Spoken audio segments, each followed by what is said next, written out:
Alright, hey guys, welcome back to another Marvel Legendary playthrough. Today, we're going to be doing our playthrough for Disney Plus's Secret Invasion.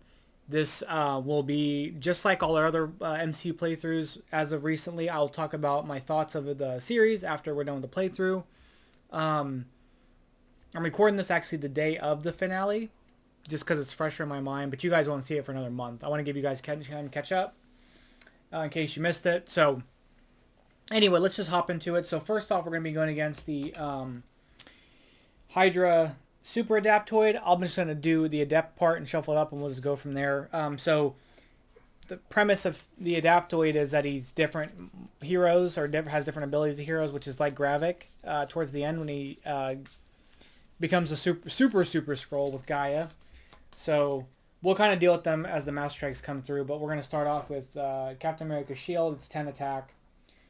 Obviously, we're going to be doing Secret Invasion of the Skrull Shapeshifters. We're going to start with 8 twists, 6 heroes. Skrull villain group required. We're going to shuffle 12 random heroes from the hero deck to the villain deck. Special rules are heroes from the villain deck count as Skrulls with attack equal to the hero's cost plus 2. If you defeat the hero, you gain it. Twist is the highest cost hero in the HQ goes into the sewers as a Skrull, and then when 6 heroes get in the escape pile, evil wins. We're going to be using, for a villain group, obviously Skrulls. For the Henchman group, I picked Mr. Sinister clones just because the scene with Talos and Gravik, and he grabs him, and we see Talos or Gravik's extremis powers for the first time, and when he stabs his hand, they all turned into Gravik. So kind of just that picture of the Mr. Sinister clones made me think of that. So that's why we're using that. Heroes are Nick Fury, obviously. We're going to use Quake, kind of be the Maria Hill-esque character. Also because everybody for some reason thought Quake was going to be in the show, that Chloe Bennett was going to come back as Quake. I don't know why. I'm not familiar with the story, so maybe she plays a vital part in the story, but I always know from the Secret Invasion the comic that the show is not really based on, in terms of really adapting that narrative, is that like Spider-Woman's the big kind of central character, the big reveal. Or the, whatever. And I know Elektra with Pagan and stuff. But we're using Quake, we're using Nick Fury, we're using Captain Marvel, because Captain Marvel, obviously this is leading into the Marvels, and Captain Marvel is referenced quite a bit, and Gaia basically becomes Captain Marvel plus at the very end of the show. We're using the shield version of Captain Marvel. We're using the Super Skrull, obviously, because we have Talos and all that stuff. Although he's not a Super Skrull, Gaia is a Super Skrull. We're going to use Hulkling, because Hulkling is part Skrull, and he has his ability looks very much like, I could see them replicating that in the MCU for a Hulkling character, because that's how Gaia and Gravik looked. And then finally, we're going to be using War Machine because of the Rhodey thing. But we'll get into all the details of the show. That's who we're starting off with, so let's go ahead and get started here. All right. Boom. We have a Master Strike. So each player reveals a yellow hero, discards their hand, and draws 4 cards. I don't have a yellow hero, so those are getting discarded. We're going to draw up to 4, and then he's going to adapt, so we're going to shuffle these up. And that was a bummer, because I have such a poor hand right now. Alright, and we're back to the same card. We're going to play another card from the villain deck, and it's going to be Shapeshifting Skrull, and he's going to grab that, which is going to make him 4. And I have 3 attack, and that's all I have. So we're going to end our turn, because we can't really do a whole lot with that. Let me move. Oop, that's not what I want to move. Let's move this down just a tad bit. Okay. All right. So we're going to draw those 2 up.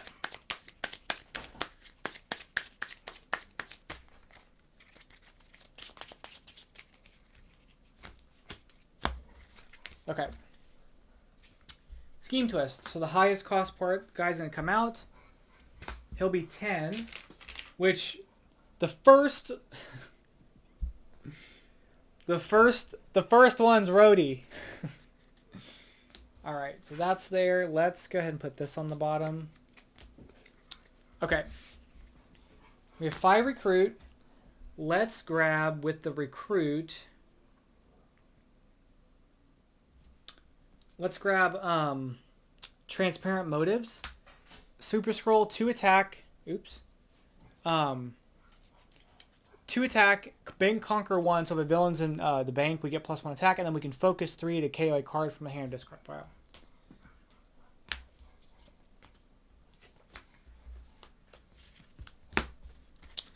All right, 1, 2, 3, 4, 5, 6. Master Strike. So we don't have a yellow card, so we're going to discard our hand and draw up to 4. And we're going to adapt. Okay.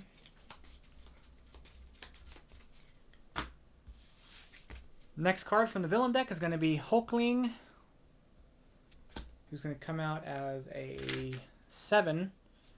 So they're kind of chunky. Okay, 5. Oh, I don't draw. I draw up to 4. Not okay. So I have 4 recruit here. Let's use that to get high-tech weaponry. Nick Fury to attack. If you play a black hero, you get +1. Okay. 1, 2, 3, 4, 5, 6. Okay, please let me have enough to do something this one. Mr. Sinister clone.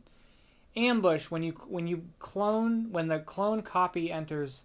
Okay, clone, and then when the clone copy enters the city, shuffle a bystander to the villain deck.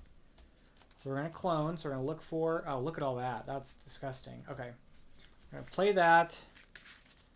Oh, and then we're gonna shuffle a bystander into the villain deck.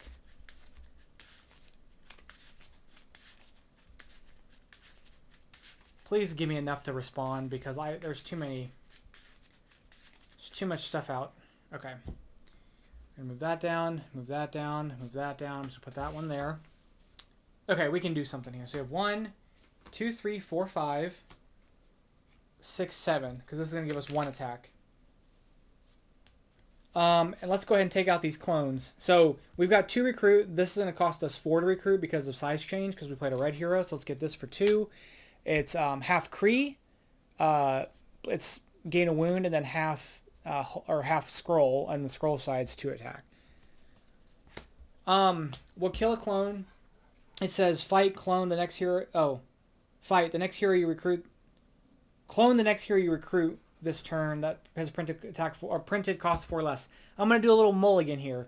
We're going to kill him, clone, and then take this one too. So we did a little mulligan there. I apologize. And then we're going to take out the other one. I'm not going to have that ability to do, unfortunately, because I don't have enough recruit. But that little bit makes up for like us basically losing all that stuff earlier on. So okay. All right, we have Super Skrull for 5. Let's see what we got here. So this is 1, 2, 3, 4, 5, 6. 2 recruit again. The 6 attack, we're going to take out... Let's take... he's only 4. Let's take this out. So we're going to get this Super Skrull here. Focus 2, when you draw a new hand of cards at the end of this turn, draw an extra card, and it's yellow. And we'll get a sidekick. I just feel like there's a lot of crisis management right now. Scroll time! It's Rhodey's getting scrolled. Okay. Unfortunately, I have 4. I do have 4. Okay, so we have 3 and 4. The 4 attack will take out this Skrull here. This will give us a military industrial complex. 2 attack whenever you defeat a villain, you get +1. This will also help with the Nick Fury card because it'll give us another tech card to use. And then with the 3, let's get another high-tech weaponry. Okay. 1, 2, 3, 4.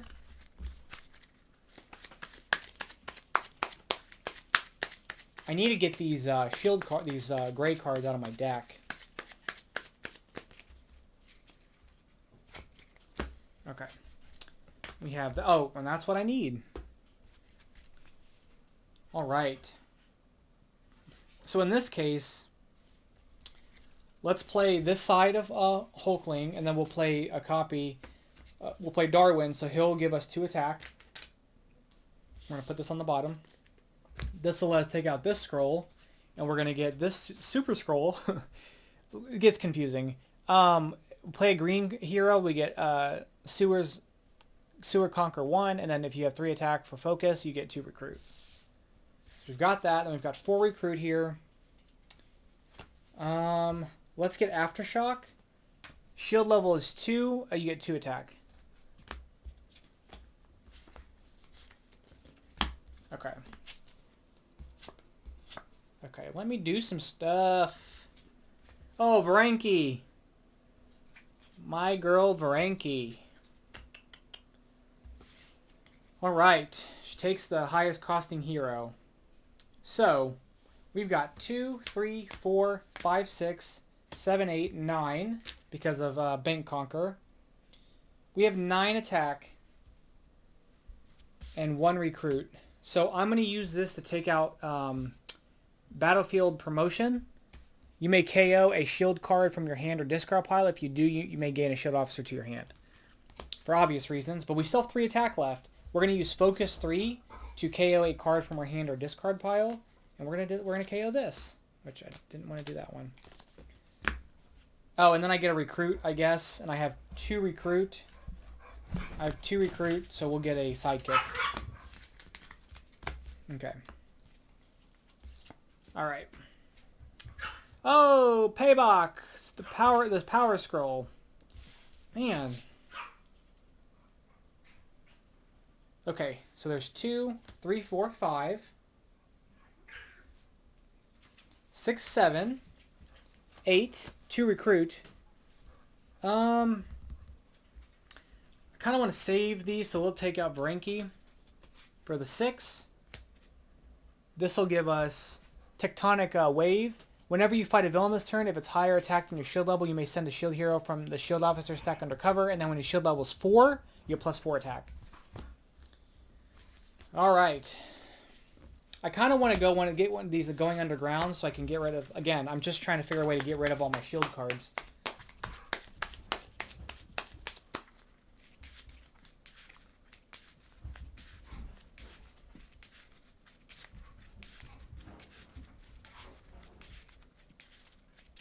Okay.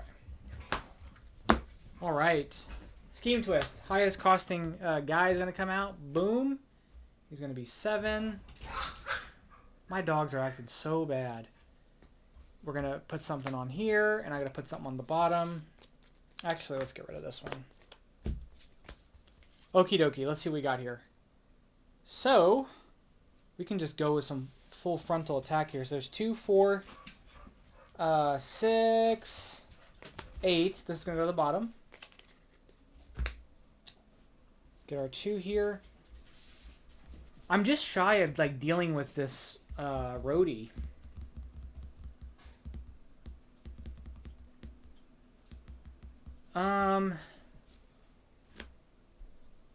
Let's kill Payback, and then we can choose a hero on the HQ, and each player gains a hero. We're gonna gain this.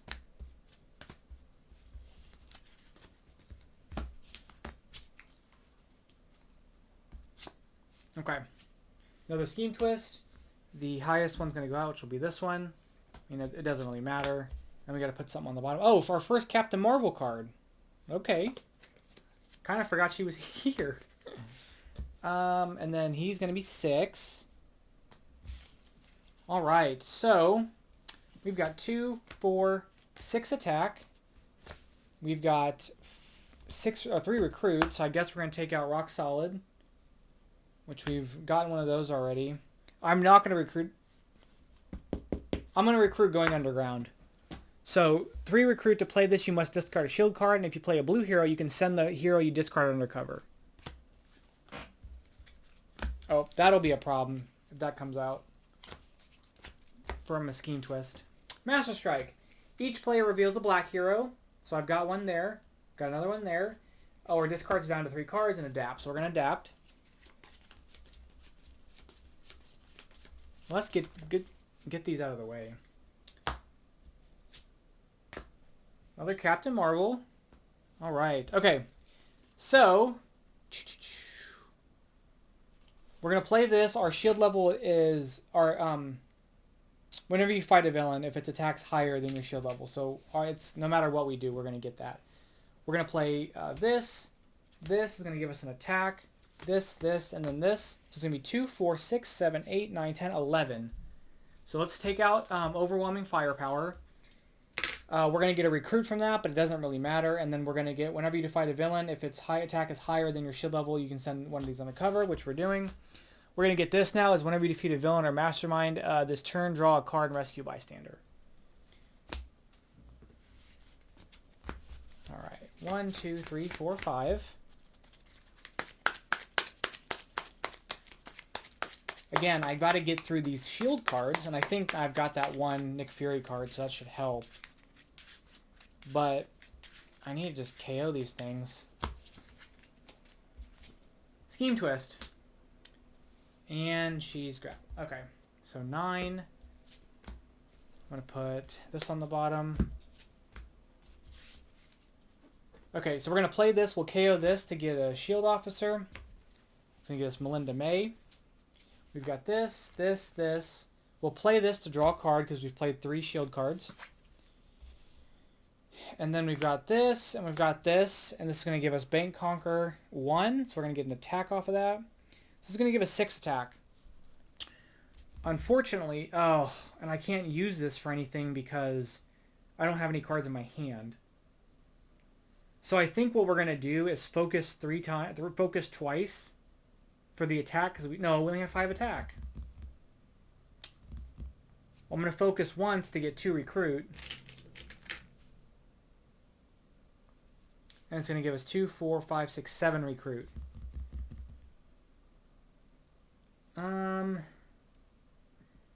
Let's get dominate the battlefield. 2 attack, last stand. And I think last stand, again, that's the thing where there's no... if you get +1 attack for each empty city space. I think that's right. I never remember... What's the other one? One of them gives you attack for full city spaces. When did this set come out?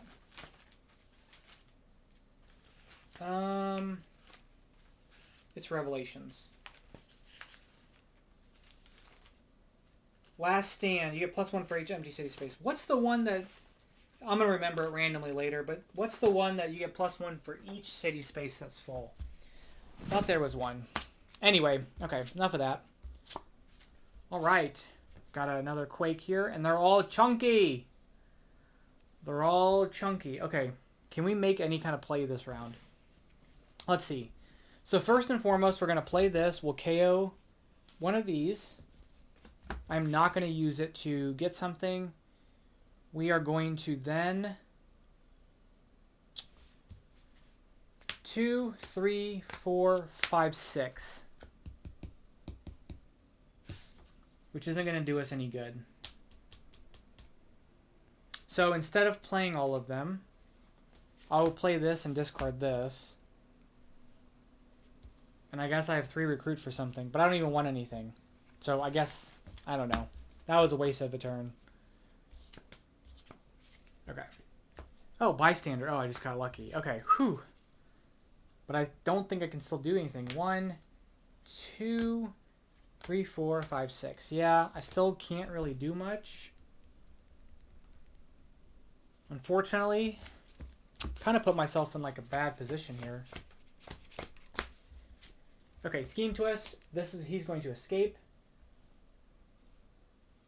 Let's get rid of something. I'm just going to get rid of this. I guess, does it resolve? I think that resolves first, so this is coming out. I don't know. We'll do it that way. And then we'll put something on the bottom. Okay, please give me some attack. Oh, here we go. 5, 6, 7, 8, 9, 10, 11, 12, 13. Do I have any more shield cards? I don't. 13 attack. Here we go. Oh, we're going to take out Quake for 4, or for 9. So roll the earth. You may send a shield hero from a shield officer stuck under cover. Then for each shield level, you have up to 5. Choose a hero from the HQ. Put all those heroes on the bottom of the hero deck, and you get attack equal to the total printed attack. So that's going to be, I had 5, and then I get to rescue bystander and draw a card. So rescue bystander, draw a card. But that was 5, 6, 7, 8, 9, 10, 11, 12, 13. We used 9 of it, leaving us 4. So 13 minus 9 is 4. So it's 4, 5, 6, 7. So there's another 7 here. Let's take out this Hulkling. It's cellular regeneration. You can KO a wound from here on discard pile. If you do so, you get +1 attack. Okay. that should alleviate some of the stress from the city. But I've only gotten rid of 3 gray cards, so it's not doing everything for me right now. That is A-okay.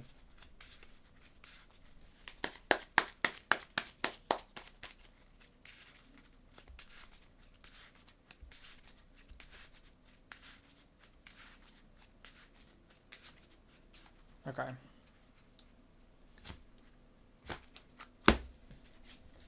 We have a Super Skrull, which this is so weird because there's two Super Skrulls. All right. So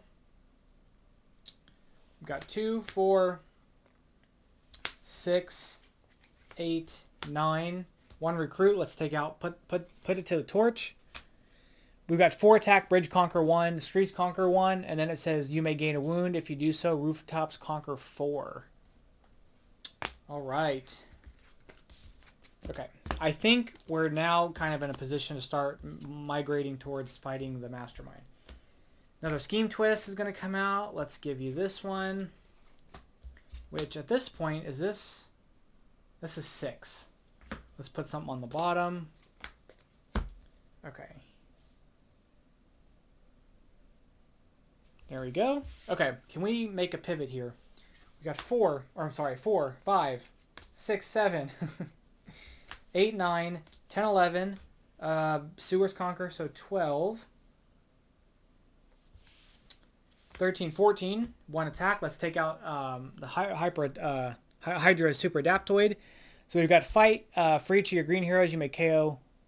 For each of your green heroes, KO one of your heroes, and then adapt. So I do have 2 green heroes. I'm going to KO this for sure. I guess I have to. I'll get rid of one of the Super Skrulls. And then I get to draw a card and rescue bystander. This will let me get sidekick. Then we're going to end the turn, I guess. Alright, another Super Skrull.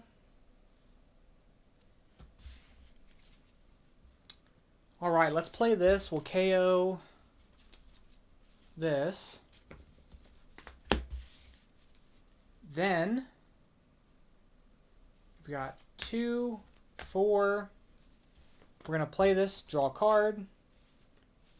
We'll play this to discard this card to play it, and then we'll send it undercover because we played a blue hero. And then we have, right here is 2, 4, 6 attack. Bang Conquer, 7 attack.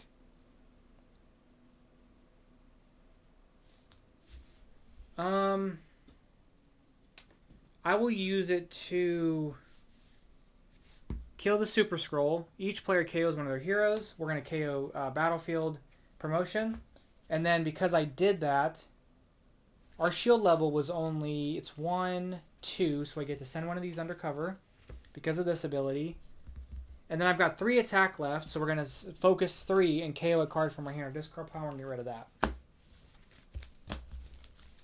1, 2, 3, 4, 5, 6. Okay. Master Strike. So this one is going to be each player KOs 2 bystanders from the Rift Twilight, gains a wound. Do I care about having a wound? I don't think I care about having a wound. So I'm gonna just take the wound. And then adapt.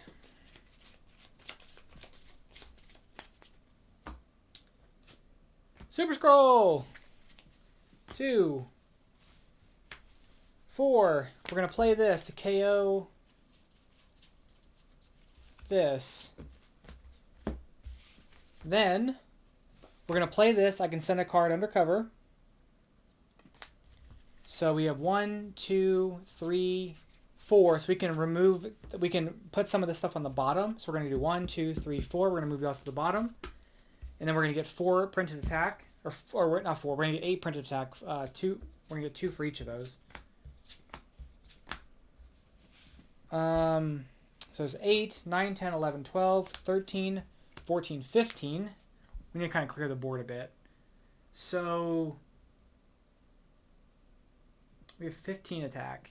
What's the optimal way to do this? We can only take out 2 things. No, we can take out 3 things. We can take out these 3. So we're going to take out this. We'll get this card. We're going to take out both the Super Skrulls. KO 2 of our cards. So this card and this card are gone.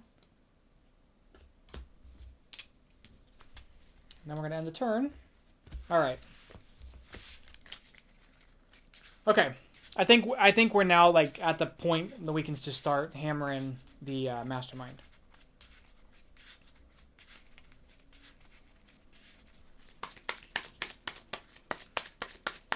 I should have taken notes about the film, or the movie, not the film, the show, because I have a lot of thoughts.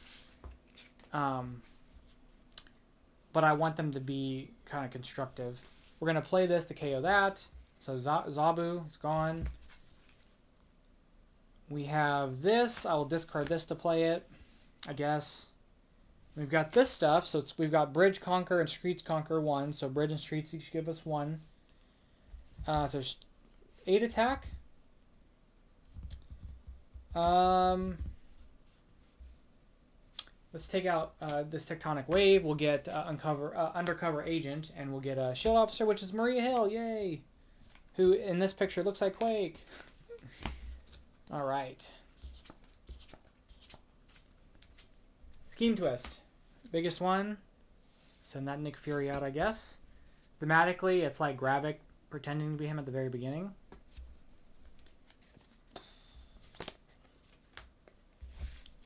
Okay. All right. So we've got 2, 3, 4, 5, 6, 7. Oh, 6, 7, 8, 9, 10, 11, 12. 1, 2, 3, 4, 5, 6, 7, 8, 9, 10, 11, 12. Yep, because we get the +1 for that. So we're going to go after the next one here. It says count the number of black heroes, then draw that many cards, adapt. And I've got 2, so we're going to draw 2 cards for that. Then we're going to adapt. So there's 2. So we've used all this attack. This attack is expired. However, this will give us 2 attack plus 1 more. And then that'll give us 2 attack plus, do we have 4? 1, 2, 3, 4. Yep, so that's another 4 attack. So we have 9 attack here. So let's take out Legendary Commander. 1 attack, you get +1 attack for each other shield card you've played this turn. And then my he was 8. And my shield level is less than that, so we're going to get a thing there. Okay. 1, 2, 3, 4, 5, 6. Super Skrull friends. Oh, big hand. Okay. 5. I'm going to play this and these 2 at the bottom. It's going to give us, and I think I only have 5. Actually, let's send everything to the bottom. But we're going to get 4 attack for that. 1, 2, 3, 4, 5. Okay. We're going to get 4 attack. And I think because we do have 5, we have 1, 2, 3, 4, 5. Yeah, we have 5. Okay. So there's 9. 10, 11, 12, 13. We're going to bump that up for having 2. We're going to play that. Do we have enough shield cards? I don't. We're going to play that, I guess. So we've got 5, 11, 12, 13, 14, 15, 16, 17. We're going to hit this. It says fight, you get +1 for each color you have. And then adapt, which is only 1 left. We have 1, 2, 3, 4 colors. So it's going to give us 4 recruit. I'm not going to even use it. I'm not going to bother with it. Oh, but we do rescue a bystander. And we get to draw a card.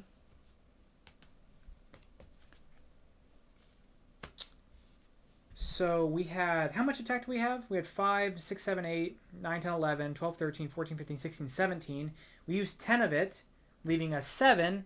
Well, this Hulkling comes in and gives us 2 more, which is 9. So let's take out the last one.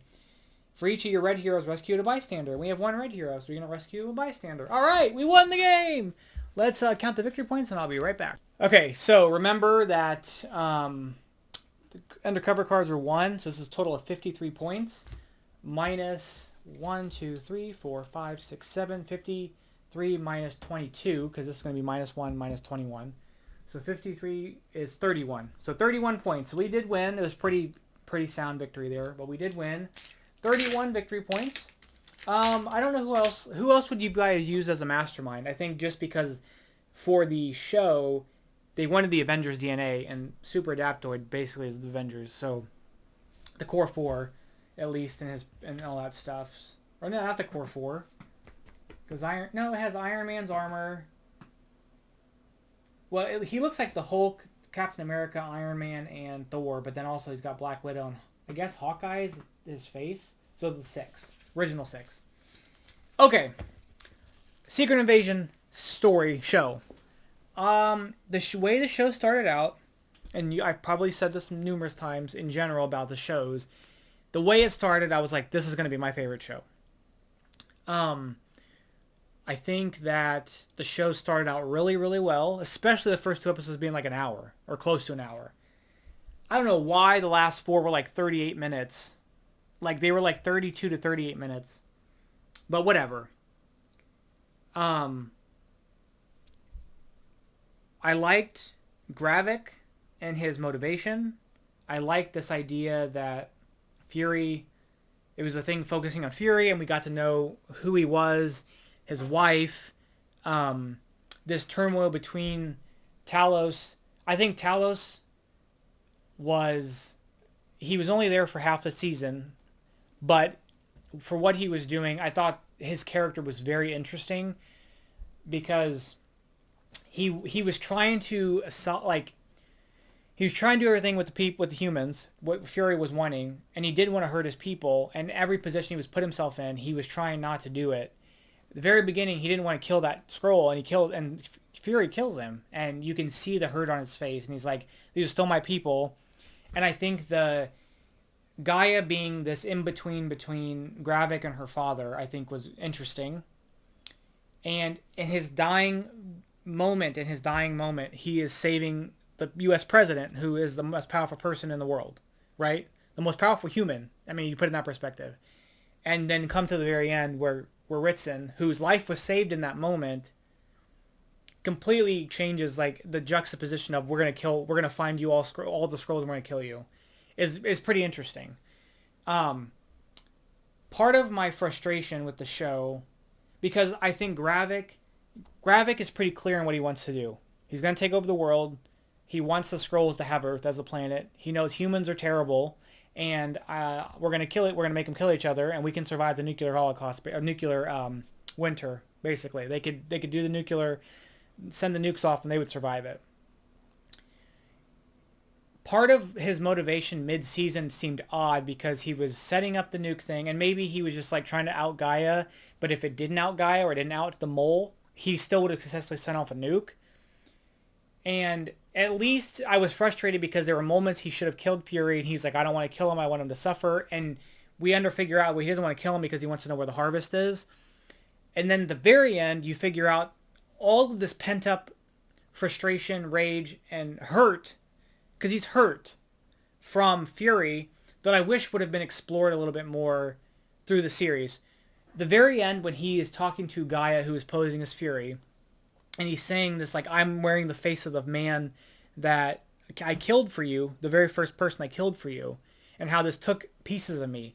I think the flashback we got from 1995, I believe, when Vera brings young Gravik to Fury, having that piece, having another 2-minute sequence of a flashback of like maybe 2003 or 2008 or something, where he sends now an adult Gravik out to do a mission, and you see that he sees the human that Gravik takes and kills him, and kind of how it makes him feel in that moment. And then you maybe see something again where he's much more hardened, and at this point he's killed so many people for Fury. And just trying to get that, because clearly I think they were trying to set up that Gravik was like a surrogate father maybe to Fury. And I think if you would set that up, it would have made the motivations of Gravik make much more sense throughout the series, where it seemed in the middle confusing. And then you find out, oh, it's for the harvest, but then you find out again, to me at least, it was just he looked up to him and he wanted to do well for him, and he never held that bargain, and that forced him into radicalization to say, I did all this stuff for you and you didn't return the favor, and you know what? I'm watching, our old general Talos just follow you, and he's not getting anything done, so I'm going to do it. And I think that would have just cemented, and I'm sure they may have filmed stuff. I'm sure there were pieces because the episodes were so short. They could have added this stuff in. So that piece, I think, out of everything on the show, self-containing it to this narrative would have been the thing that I wanted. I wanted to see the history relationship between Gravik and Fury play out in the past. Just 2 flashbacks, 1 flashback, just something.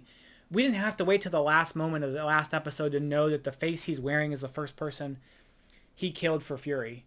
That should have been like, after we learned who Gravik was, that should have been like, oh, because after we knew that he was that he was brought to Fury by Vera, that should have been the beginning of the next episode of a flashback of, you need to take this target out, and you figure out he kills this guy, and then when Gravik comes out and says, he had a wife, he had kids, blah blah blah, and it changes the perspective from Gravik's point of view of saying, you told me to kill these people, but this guy had a life and a family and all this other stuff. So who are you? I'm a monster, but you're a monster too. I just think would have been reflective. I don't know. That was probably my biggest, in terms of a self-contained narrative outside of world building. That was my biggest gripe, is that Gravik. I don't think that Gravik and Fury there was not enough conversation between the two of them to show that they had this history, because they do have this history. The big CGI fight at the end that everybody complains, I say everybody, that typically is a big criticism of the Marvel series, was fine. I guess it was a little frustrating to have Gravik spill his heart out basically to Fury and it not be Fury, but it was kind of obvious coming from a mile away about Gaia being the one to go there. I was fine with it. Gaia's now super duper overpowered. I don't know how they're addressing that. But for the most part, I'm okay with that. I think I would have probably preferred Fury fighting and taking Gravik out, but obviously he can't outpower him because he doesn't have powers. But the thing with Fury is his whole thing is that he's an incredible tactician. He's 12 steps ahead. Having that be the way he defeats Gravik would have felt more satisfying. But I guess you could argue that if he's sending Gaia in place of him to absorb all the Avenger data, that's kind of that too, so I can forgive it a bit. But my biggest complaint of the whole show, in terms of a MCU piece of the puzzle narrative, is the thing with Rhodey and the thing about what Sonya's whole deal is, and bringing in Gaia for whatever she's doing. Let me go with the smaller thing first. The Sonya thing, I think it could be MI13 stuff, or it could even be Excalibur stuff, and that's fine. But a nice post-credit scene would have been they could have mirrored the exact thing that Nick Fury did to Tony Stark and say, I'm going to put this team together, and have Sonya do it to Gaia or something. Just give us a heads up of what are you doing? And then the I guess I didn't really understand, and maybe someone can explain it to me, when Ritson is doing his monologue, his address to the nation, and they intercut Sonya with the showing Gaia all the people that are in those laying down pods with things over their face. I guess I wasn't exactly clear what that was. Were those the same Skrulls under the complex that Gravik moved? Or not Skrulls, but humans Skrulls were impersonating? Was this a whole different cell? I would have wished I had more explanation for that. Whatever. The Rhodey thing. I don't mind. I'm glad he was a Skrull, because that obviously makes it it's a big, uber important thing. And I think we were supposed to find out by the end of the show, when was he switched out. Obviously the big joke is Iron Man 2. But you're running into this point of contention here, that was he a Skrull before the events of Falcon and the Winter Soldier, during Endgame? Because that's the big piece. Was he a Skrull before or after Endgame? And now that it's come out and he's wearing a hospital gown, the general consensus is that he was a Skrull after Civil War. But to combat that theory, in Civil War, or after Civil War, in Endgame, Infinity War and Endgame, he has leg braces. And so he clearly has his spine messed up. And at this point, I am assuming his spine is still messed up where he needs those leg braces. Maybe because he's been Skrulled for so long and his legs aren't, like, he can walk without them, but because he's not been, he can't walk. I don't know. But the hospital gown thing, I think, is the thing people are using as you see him in a hospital gown at the end of Civil War, and then he's in a hospital gown now. So you put that as the position of he was switched out before then. So then everything leading up until Tony's death is not Rhodey. That's option A. And that will rob the emotional weight of everything that Tony went through. Everything you have, every scene is recontextualized from Infinity War and Endgame. That it is not, it's Rava and it's not Rhodey. That would be incredibly frustrating because there is real emotion there and all that stuff. So then option B is that he was switched out after Endgame, and the only appearance between those two moments is Falcon and the Winter Soldier. Narratively speaking, that doesn't seem to be sufficient in terms of like, oh, he's only been a Skrull for one thing. So it's like, do you take him and you rob the emotional weight of that moment of Tony's funeral and Tony dying and everything in between the end of Civil War to the end of Endgame, to rob all that stuff away, to say he wasn't really him the whole time, which puts him as a Skrull for like a decade? Or do you say, hey, this one time he showed up for 15 seconds, he was a Skrull. He's been a Skrull since then. I don't know that you have a winning solution there. I think the better option of the two is the latter. That he is switched out as a Skrull after the events of Endgame, but before the events of Falcon and Winter Soldier. Now, all they had to do, and this is the other thing, all they had to do was the beginning of episode 6, flashback moment. You don't have to even give a time. Flashback moment. Rhodey is going to the hospital for physical therapy or to get his legs scanned. And the nurse or doctor or whatever says, I'm so sorry to hear about Tony to him. Because they've been on TV together. They know he's an Avenger. They know he has a relationship with Tony Stark. I'm sorry to hear about Tony. And then, you get a moment of actual Rhodey saying, like, I appreciate it, thank you, like, it's been really tough, blah, blah, blah. He goes into the room to get his scan, and the doctor or whoever's doing the scan is Rava and takes him then. It transforms back into Rhodey and takes him, like, or whatever. That's all you needed.